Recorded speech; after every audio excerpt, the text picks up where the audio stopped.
video where we're going to meet our spines. Our backs do such amazing things for us as dancers, from the extreme ranges of motion we put them through, coupled with that requirement for dynamic strength. This is obviously a highly complex area with many regions to it. So this video is just an introduction that's going to give you that sort of 30,000 foot view of the spine. Then I'll do further videos where I'll go into more detail of each specific region, the lower back, the mid back, the neck. But here we're just going to start with that broad lens and start by looking at the regions of the spine. How do we classify the spine? Let's start at the tailbone, right down at the bottom there, known as the coccyx. And it's just a little tiny remnant of a tail. Obviously, we don't have tails like other animals do. We just have a little remnant there that's several little tiny vertebrae that have fused together. It then connects to the sacrum, that green region at the bottom of the spine there. This is the triangular shaped bone that again would originally have been 5 individual vertebrae, but they've fused together because remember, anything that's loaded in the body will form itself to take that load. Because we stand up on 2 feet rather than being on 4 legs like some animals with a tail, we need that lower part of the back to be weight bearing. Therefore, those individual vertebrae have fused together to give us a more stable base. So that's the coccyx and the sacrum. Then we start to come up into the lumbar region, that yellow region there. And this is where we now have our individual vertebrae. And there are 5 in the lumbar region, typically. Some people have differences in their anatomy, but generally speaking, we have 5 lumbar vertebrae. They're numbered from the top down, so the lowest one that articulates with the sacrum is actually the L5, and then we go L4, 3, 2, 1, heading up towards the thoracic region. The blue region here where we have 12 individual vertebrae. And in this region, as you'll start to see, those vertebrae start to get a little smaller. We're going to look in more detail at that later on. But in this thoracic region, obviously we have the rib cage attached here as well. So we have different dynamics going on in this region. Then we head up to the top, to the red region, where we've got our cervical or cervical spine, and we've got 7 vertebrae in this region. And obviously this is a much more mobile, flexible region of the spine. And right at the top there, that C1 vertebrae, which is also known as the Atlas, because it's like Charles Atlas who held up the globe in his hands, it holds up the skull. So that's the articulation between the neck, the spine and the head. So we see we have these different regions that have different sort of characteristics to them. If we have a look at that right-hand figure there, we can now see the curves that go with each of those regions, because the spine is not supposed to be straight. Now, as dancers, we're typically often taken down the road of believing that our spines need to be straight. Even as a young dancer, people would say to me, "Oh, I can tell you are a dancer because you have such a straight back." And that's actually not useful to us. The curves are there for a reason. They're there to help dissipate forces. There's a lot of shock that goes through a spine. If you think if you're jumping up and down, there's a shock wave that's kind of traveling up from the feet through the legs up into the spine. And the spine is designed to absorb that shock and dissipate the forces before it hits the head. Because the head's kind of important. We've got the brain in there and the sort of computer of our nervous system. So the curves in the spine are there to help dissipate some of these forces so that they are reduced by the time they get to our head. Therefore, they are required. They're also required for the stability of the spine. A curved structure is inherently more stable than a dead straight structure. If you think of, we build bridges with curved architecture rather than just a pillar and another one slapped on top. Therefore, we need to embrace our curves. Later in this video, we'll look at different alignments of the spine, but let's just get an idea here of the natural curves to the spine. So starting at the bottom again, down in that sacral region, the sacral and coccyx region have their own little curve, a little slight outward curve. If you actually put your hand around your sacrum at the back there, you feel it has this slightly bulge-like shape to it. Then as we come up into that lumbar spine, the lower back, there's a general what we call lordosis, a slight arch. If you were to lie on your back on a flat surface with your knees bent and your feet flat on the floor, you'll probably be able to slide your hand under that lumbar spine because of that natural arch. We want it to be there. We don't want it to be too exaggerated, but we don't want to tuck our tail under and flatten it out altogether, because that can lead us towards problems. In that thoracic area, we have what's called the thoracic kyphosis. So that's a curve that goes the other way. It tilts slightly forwards in the body. And this is again something that sometimes we can exploit, particularly with the use of phones and laptops and things. Often we're hunched around them and we're increasing that kyphosis in the mid-back region. But there should be a general, gentle, natural kyphosis in the thoracics. As dancers, we often are quite flat through there, which can lead to some mechanical disadvantage if we flatten that area out too much. Then in the neck, we talk about the cervical lordosis, similar to the lumbar, but it's actually very mild here. It's nowhere near as exaggerated as the lumbar curve.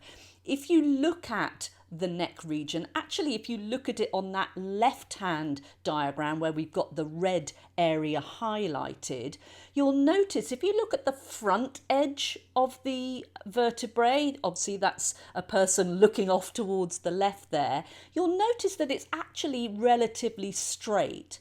However, if you look at the back edge of it, you'll note that those sticky out bits on the back, these are called our spinous processes, I call them the dinosaur spikes, right, that stick out on the back of our spine.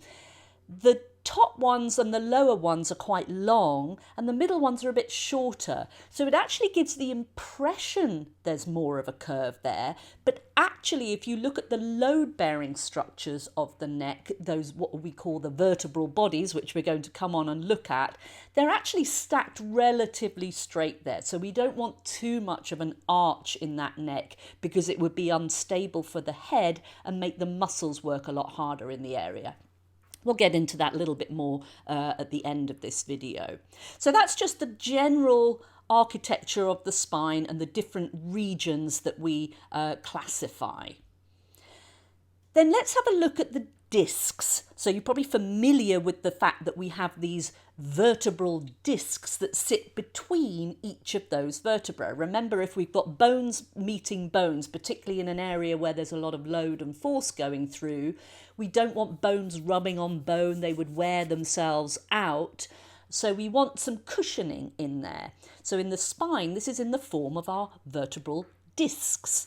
So these are like a gel-like pad that sit between those vertebral bodies. So here you can see the chunky bits of the spine, which is where the load should be going through, that have these pads in between them.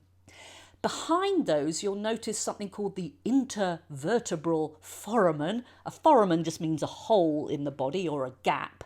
Inter, between, vertebra, so between each vertebra there's a hole. It's actually a channel that goes all the way down. We'll look at that in a moment.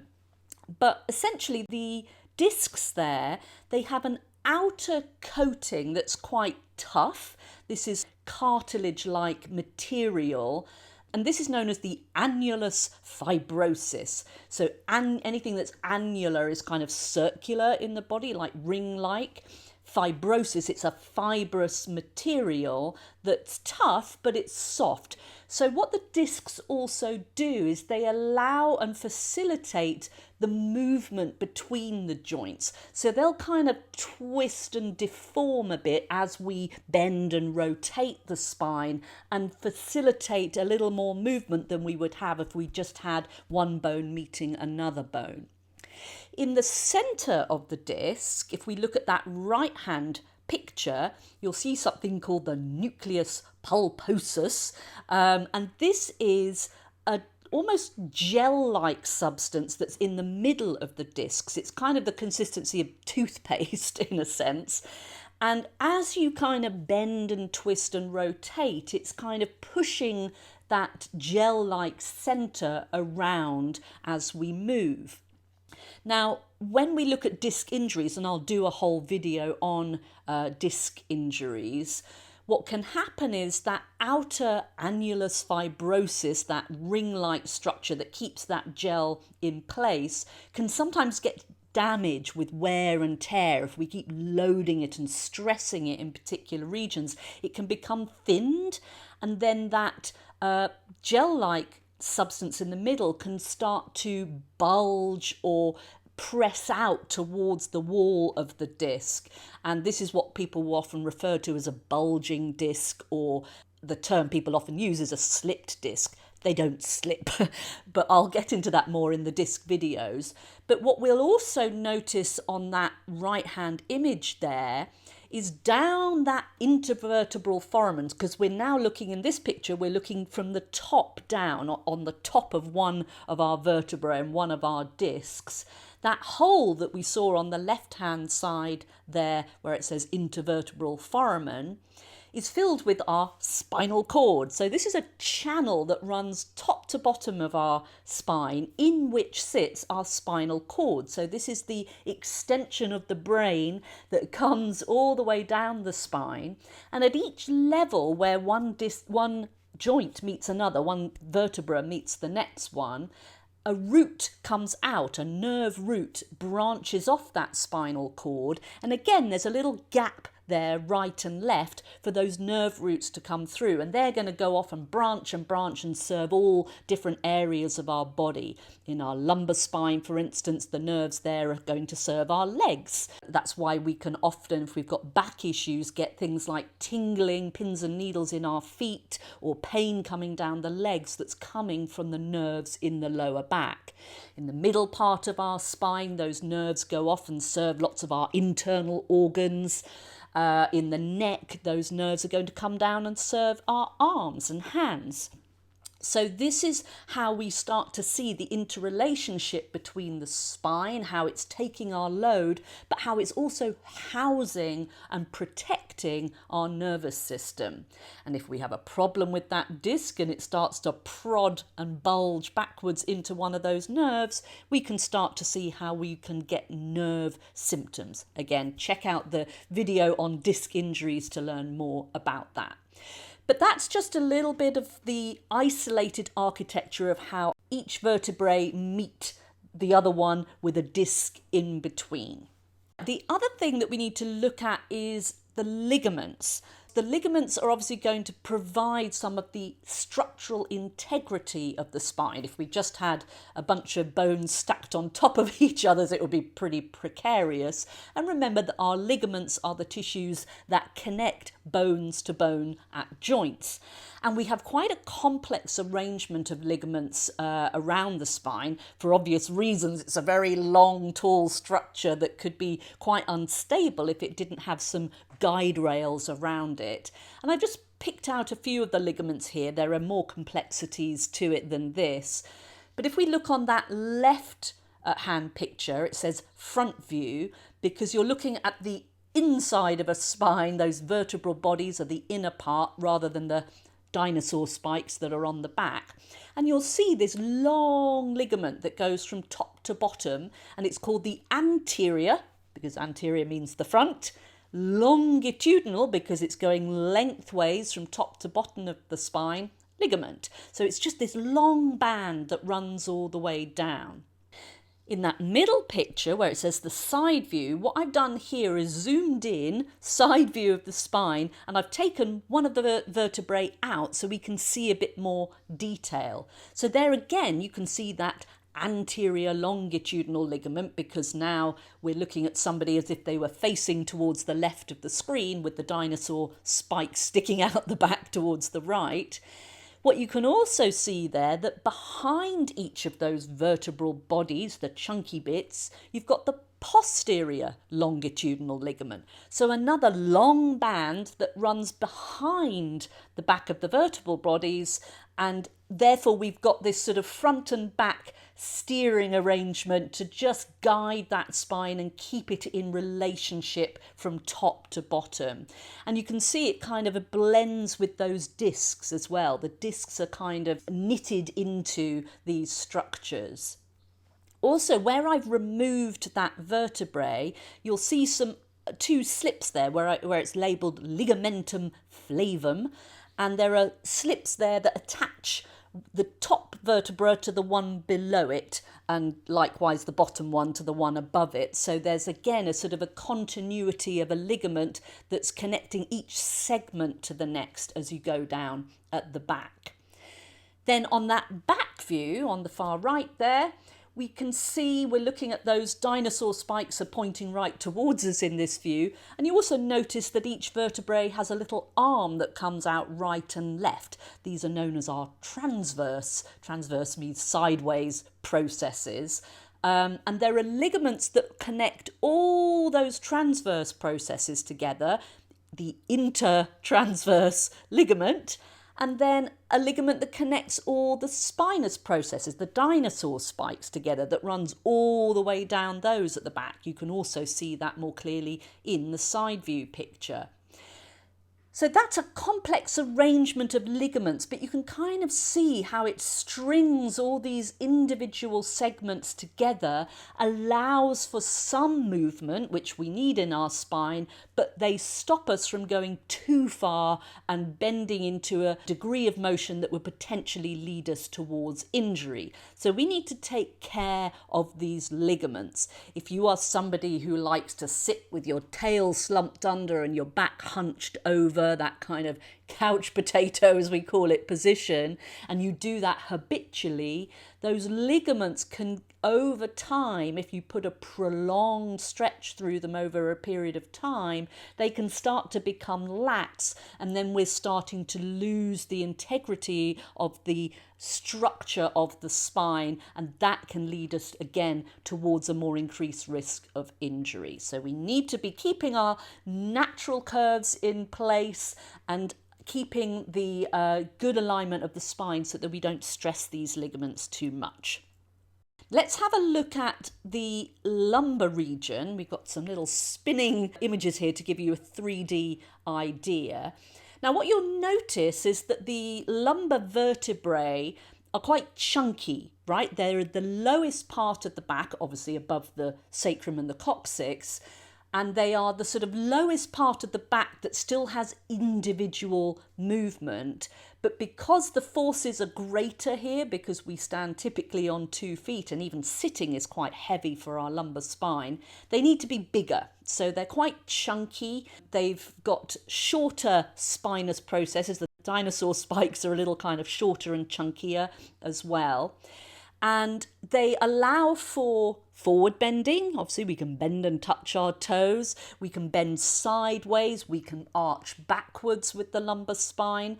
But we have minimal rotation here. So they're the least rotating vertebrae in our spine because they're there to provide the foundation. We don't want this area to be too wobbly.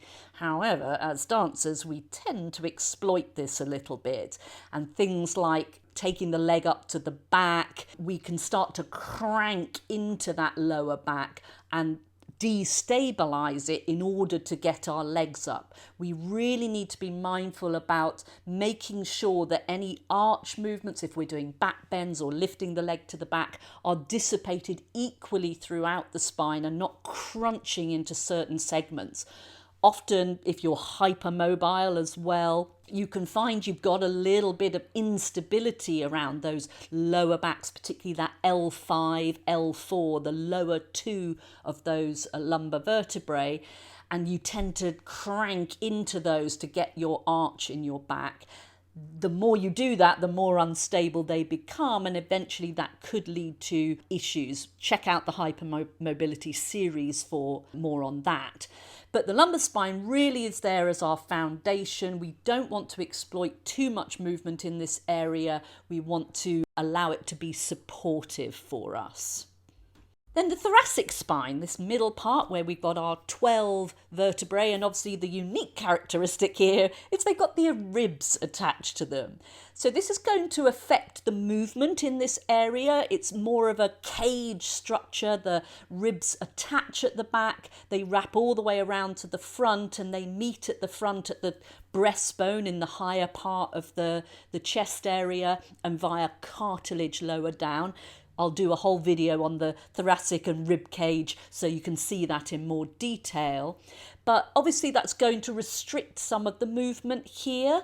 But in this area, we tend to have more rotation. If you're going to turn and look over your shoulder, it's really this thoracic region that's going to give us that. Remember, the lower back doesn't have so much rotation. It also allows us to bend sideways. But there's less forward bending capability than the lumbar spine. Between the two of them, they kind of share the load and will bend us forwards. But because of the rib cage, it's not quite as flexible in that forward motion than your lower back is. But what you'll also notice is those vertebral bodies are getting a little smaller in this region because the load is getting less. The lower back's taken more of that, so these guys don't need to be so big and chunky. Moving on up to the neck area, the cervical or cervical spine, if you're English, we tend to pronounce it that way.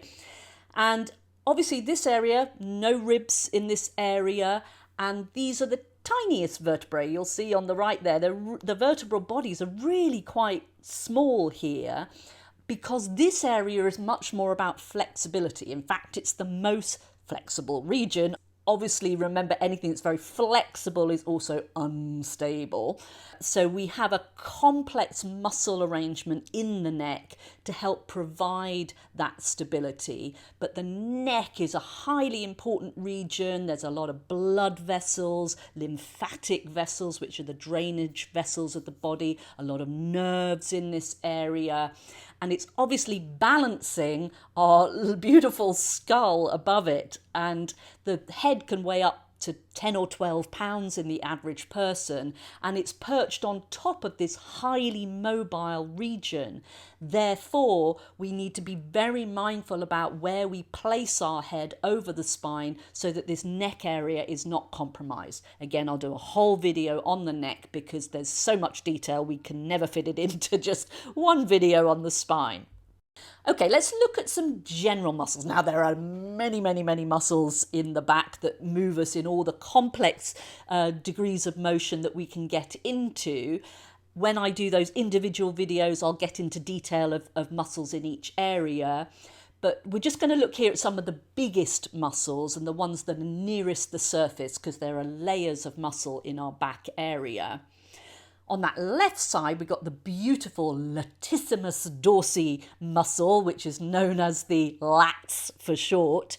But you'll see this beautiful V-like shape. It's starting right down. That white bit in the lower back is known as the thoracolumbar fascia, thoracic to lumbar, right, middle back to lower back. Fascia, it's made of fascia. If you don't know what fascia is, go and check out the fascia video. But it comes up and then becomes muscular in that middle part of the back.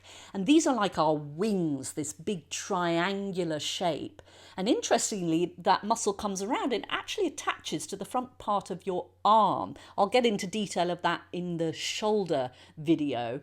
But this muscle is beautifully shaped and placed to help stabilize our spine, and particularly when we're taking our legs up to the back, we want to really embrace that V-like structure that it's showing us there so that we harness the extension motion of our back throughout the whole spine, and we're not just cranking into the lower back. Check out the conditioning series as well for exercises to strengthen this area. But really important for arm placement because of its attachment to the arms. Remember, your arms start right down at that lower back area, and it's this muscle that's really providing the architecture that connects the arm to the back for movement. On the right there, we've got the trapezius muscle. A lot of people talk about their traps, right? And they just typically think of that shoulder region. But those are the upper trapezius. If you think of a trapezoid shape, it's like a diamond shape. And that's the trapezius muscle. It has that shape from top to bottom. The shoulder region, the upper trapezius, comes right from the base of the skull and sweeps down almost like a shawl or a cape over your shoulders. Then in the middle part of that muscle, we have the middle fibres, which are almost running horizontally straight across the sort of line of the shoulder there. Then the lower part of that muscle, the lower trapezius, is again that beautiful V shape, echoing the latissimus shape. And again, really important for stabilizing our arms. You'll see this muscle attaches to the shoulder blades, and it's part of the anchoring mechanism to provide the foundation for our arm movements. Also really important for arching our back and lifting our leg to the back, that we use that V-like shape to draw the shoulders down and help us arch backwards. Then in the lower back area, I've picked out a muscle called the quadratus lumborum, QL for short. And this muscle runs from your lower rib, so in your rib cage area. I call it the tickle rib, right? That lowest one that's often a bit sensitive to the touch. And it runs down to the crest of the pelvis bone.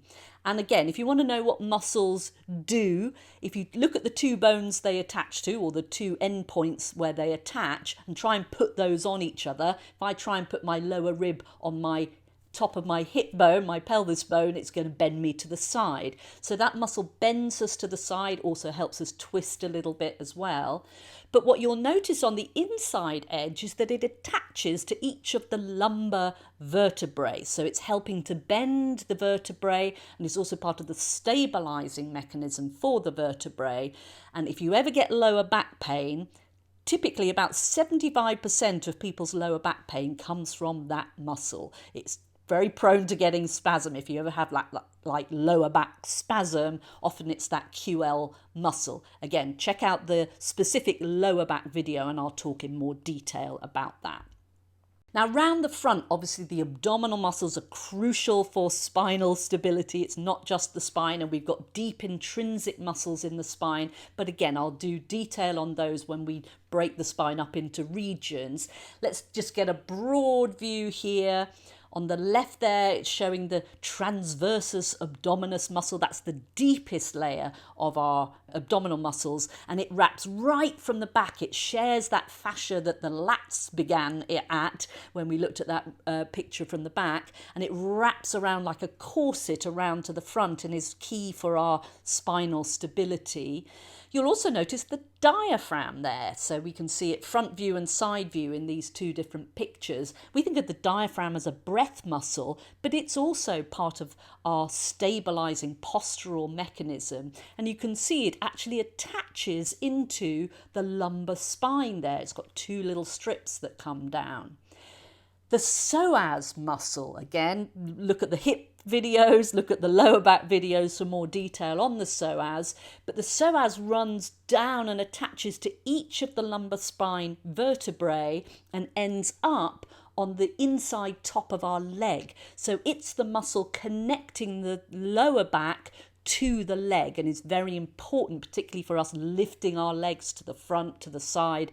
The psoas is very much involved in that, and it's involved in stabilizing our spine for those movements.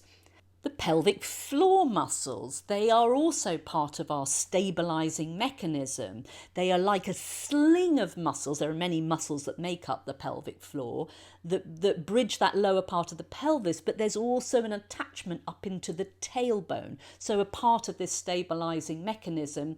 And then we've got some deep intrinsic muscles around the spine at the back. I've pulled out one of them there called the multifidus, but there are many muscles that help us move in a much more subtle way in the back. But all of these are features that help us to stabilise the spine in the many different directions we can move it in. More detail when you look at the individual regional spinal videos that I'm going to do. Just to finish off this video, a quick look at different types of standing posture.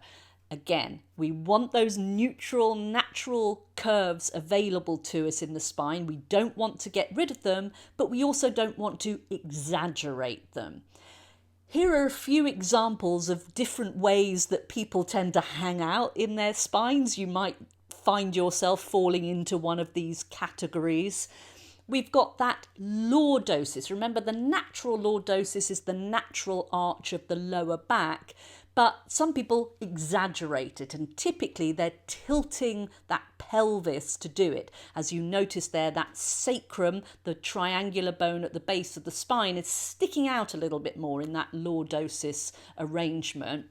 And so it's increasing the arch of the lumbar spine, and often it'll result in the head tilting up a bit to compensate. Everything that happens below has a compensatory effect higher up.